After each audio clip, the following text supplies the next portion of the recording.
Welcome to Learn at Work podcast, which is sponsored by Work, a journal of prevention, assessment, and rehabilitation. We're delighted to host this podcast that will bring together insightful conversations and thought-provoking discussions on topics that matter most in the realm of health, rehabilitation, work, prevention, and assessment. What can you expect from our podcast?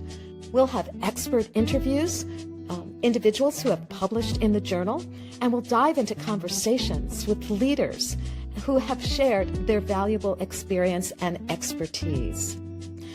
You'll learn about different latest work trends, technology, and best practices. I'm Karen Jacobs, the founding editor of Work, and I'm the moderator of these podcasts.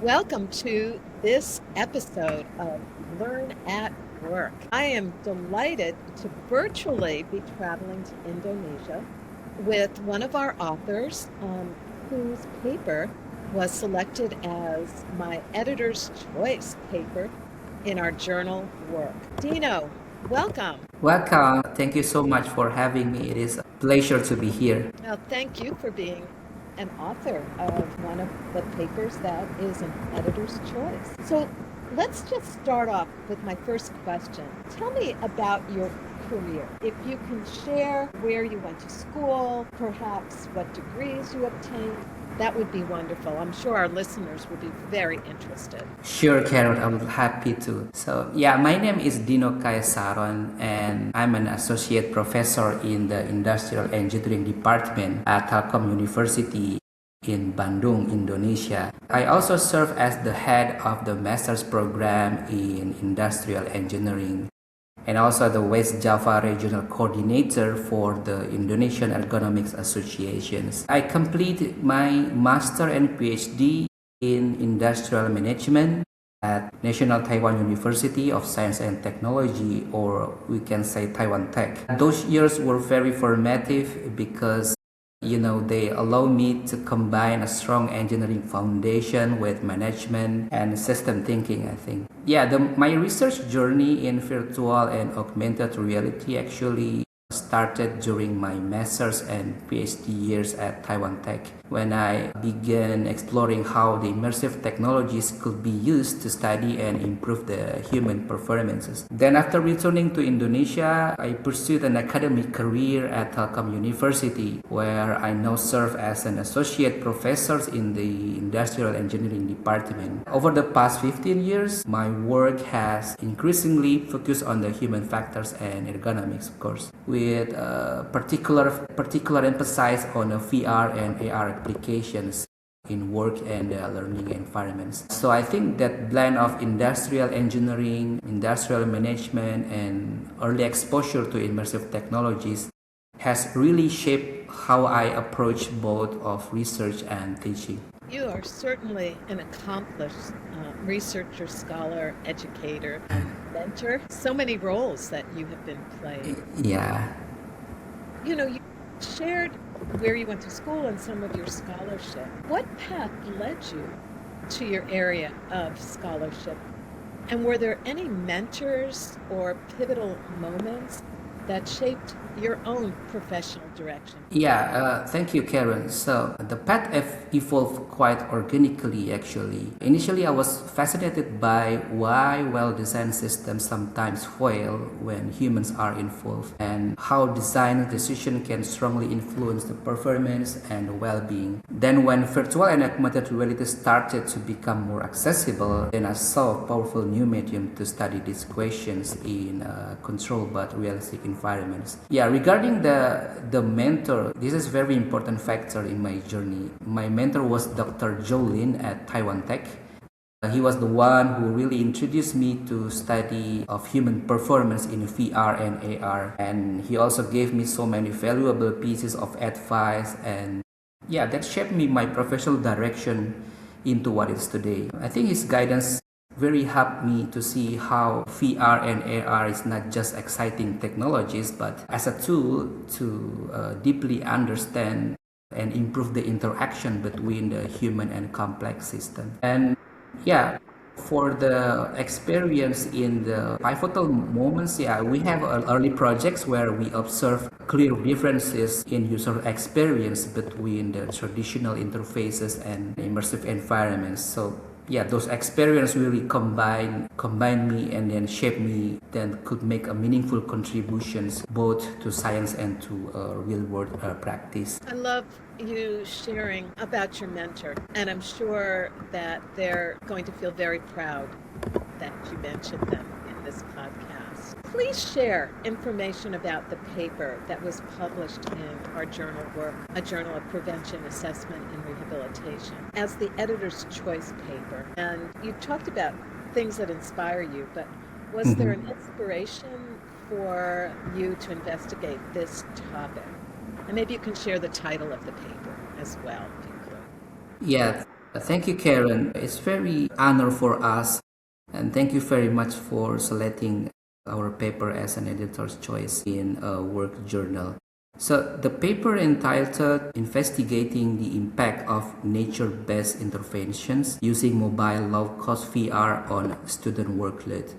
So yeah, in this study, we try to investigate the impact of a nature-based intervention using mobile, low-cost VR on students' workload and cognitive performance in an educational context. We try to compare a control group performing the traditional screen-based task versus the intervention group using non-immersive low-cost VR. We measure the subjective workload with NASA TLX, and also we try to combine with we measure the physiological indicators such as the heart rate variability and also the GSR, and also we try to measure the cognitive performances using the poly test. The result interestingly showed that although there is no statistical significance difference between the groups, but I think it suggests that at least for short-term exposure and with the type of the non-immersive low-cost VR used in our study, the participants or the student can achieve comparable levels of workload and performance to more the conventional screen-based tasks. And I think it will give us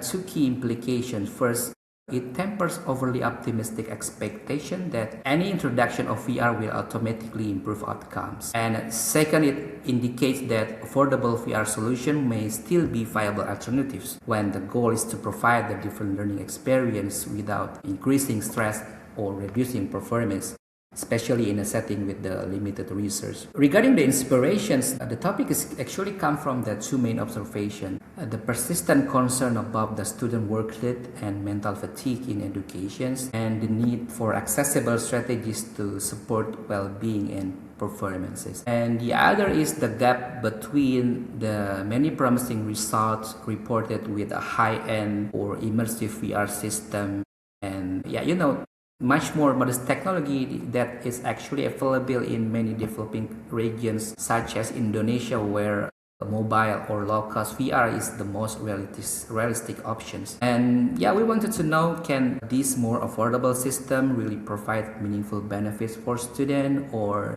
do we need higher levels of immersion and longer exposure to see the clear effects? Or we hope that this work can help the ergonomics or the educator to make more informed decision about how to use the VR for managing workload and supporting the students' well-being. It's really a fantastic project, and nature has become really in the forefront as we look at well-being and some of the mental health issues that we're seeing globally. So I congratulate you on this study. So what's next for your scholarly work? What are you thinking about as a next goal, or is it continuation of what you're doing now? Looking ahead, there are a few directions that I'm particularly excited about. One is try to move from the isolated experiments like what I did right now, and then becoming to more longitudinal and field-based studies. We can see how people adapt to VR and AR over time, and that means for the learning, retention, and fatigue, and of course the long-term well-being. Another is I'd like to try to integrate the multiple perspective.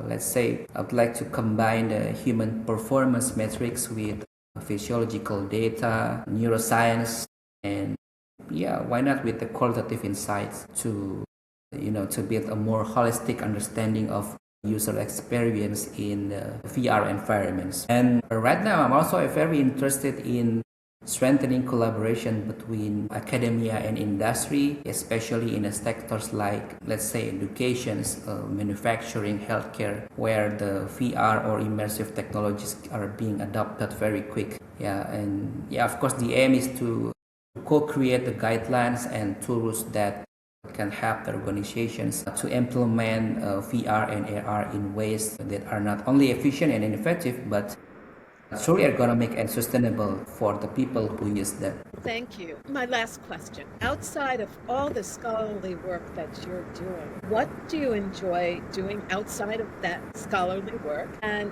how do you balance and find inspiration in your life beyond the professional realm? Yeah, thank you, Karen. Outside of my scholarly work, I really enjoy traveling, exploring different kinds of food, and playing badminton.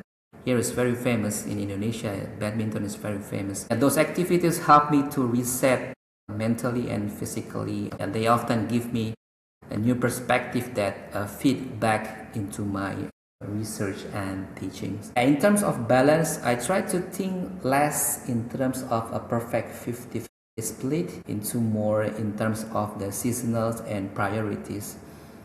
Yeah, there are times when research is very intense, and at those times, I make sure to keep at least a few non-negotiable habits like regular exercise and time with the family.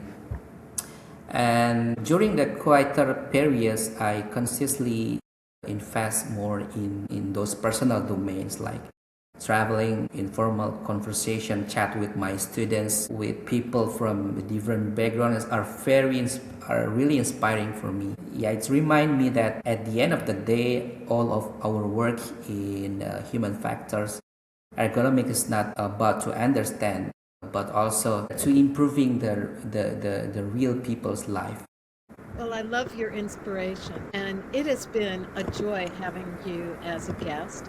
And I want to thank you for submitting your papers to work. If someone gets inspired or interested in what you spoke about, how can they be in touch with you? Yeah, thank you so much, Karen. So it's really, I'm really open for the collaborations for the future. You can reach me through Dino Caesaron at telkomuniversity.ac.id. Dino, thank you so much, and I hope someday that we get to meet in person, Sure, not Karen. just through the virtual world. Sure, Karen. That would be great. And thank you for being a guest. Thank you so much, Karen. Bye-bye.